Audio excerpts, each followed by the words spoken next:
discussed our ongoing efforts to reach an agreement over Iran's nuclear program.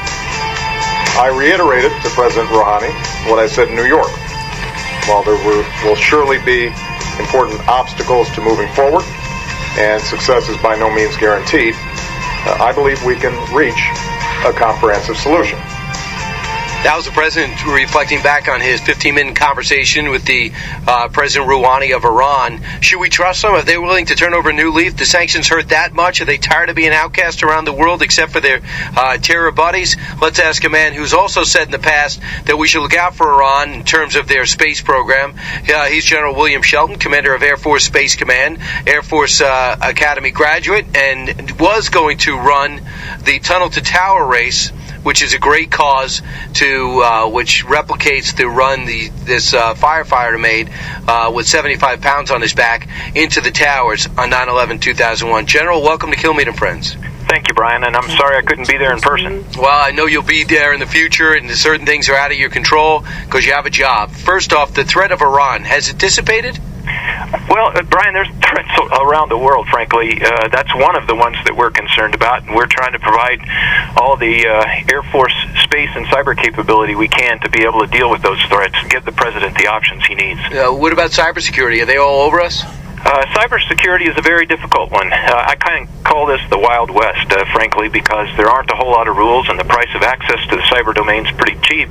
Anybody with a laptop and the right knowledge and access to the internet can certainly be an adversary. So we have to pay attention to lots of folks in the cyber domain. Do they have a space program? They do have a space program, very fledgling space program, but they're very active. And they sent a monkey into space, they claim. Do you think they did?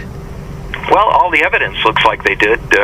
Certainly have the pictures that they've provided, and of course our intelligence community's been very active on that front as well. All right, so General Shelton is a guy that played a key role with the space shuttle program. You're an astrophysicist, which I've never talked to one before, I don't think. That is not exactly that's not exactly an easy major to have. In terms of where we're at with our space program, our satellites, are you happy where we're at right now? Brian, we are in the middle of a transformation, really, in our satellite programs. We're very concerned about the threats in space. It used to be a very much a sanctuary. People didn't mess with anybody else's spacecraft. Now we're in a situation where lots of nations have shown a desire to build a capability to interfere with our satellites and our advantage in space. So we're looking at how we become much more resilient with our capability in space, and we're going through that study effort right now. So I think we are where we are through about the mid-2020s, but beyond that, I think you'll see us look at some very different capabilities. Pared back, though. You guys were talking about going to the moon and then having people on Mars. You're not talking about that anymore. Well, that's NASA's business. I'm kind of in the Department of Defense space business, but certainly NASA has. But doesn't their technology come down to you guys too? It actually goes both ways. We have technologies that they incorporate. We incorporate some of their technologies. So both NASA and the Department of Defense cooperate quite a bit in space. People like to say our sequester was overhyped and it's not that bad, and look, we still survive. But that's not the case in the military, is it? Oh, it is absolutely not. Devastating. I get tired of reading these stories, to tell you the truth, because just in my command alone, I've had to, for 13 and fiscal year 13, fiscal year 14, I've had to pull almost $1 billion out of my budget, and that can't be sustained. There is no way we can continue to provide the capability that this nation needs with those kind of reductions. So how does somebody who's been trained their whole lives to take orders and not ask questions, who's making the case for you guys? Oh, there are a lot of people making the case.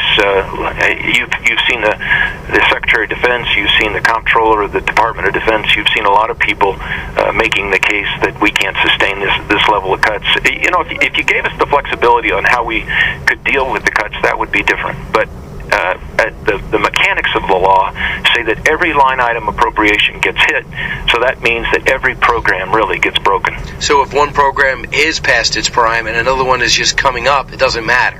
Yep, no, These it doesn't matter. Cuts. They are mechanical. They are just absolutely rote, and because of that, it breaks everything. We don't get to make intelligent choices. All right, we're talking to General William Shelton.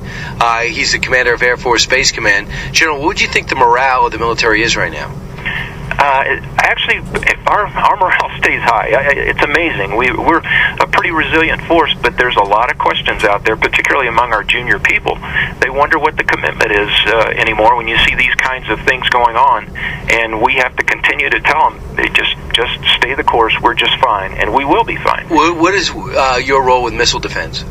We support missile defense with space-related capabilities, mainly the kind of the bell ringer for their systems. So our satellites can see missile launches. We alert the missile defense systems that a launch has occurred, and then the missile defense systems take over from there. Do you believe that in the long term, if our enemies are North Korea and they do get the intercontinental missiles, and if our enemy remains Iran and they do have the ability to strike us, do you think that the Air Force will have the answer?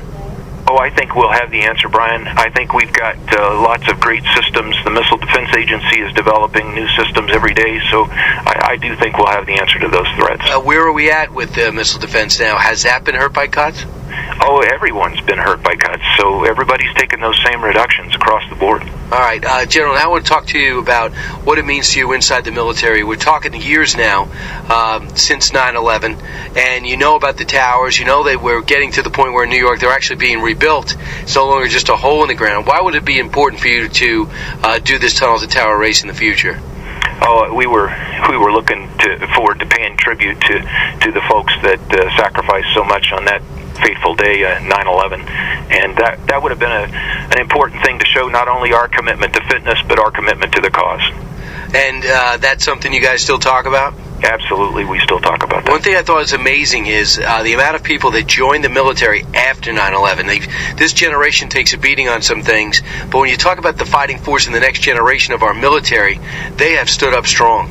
Brian, I have to tell you, I am amazed every day at the quality of people we're getting into the military. I don't know, you talk about the morale. You would think that with all the negative news that comes out, that there wouldn't be that quality of young people coming into the military. Not true. We are getting the best and brightest. So we're talking to four-star General William Lee Shelton. And General, before I let you go, what is next for you? Do you guys have to sit on the sidelines and just see what Congress will do? And if we shut down in the next 24 hours, what does that mean for you guys? Well, here's the really sad part of that.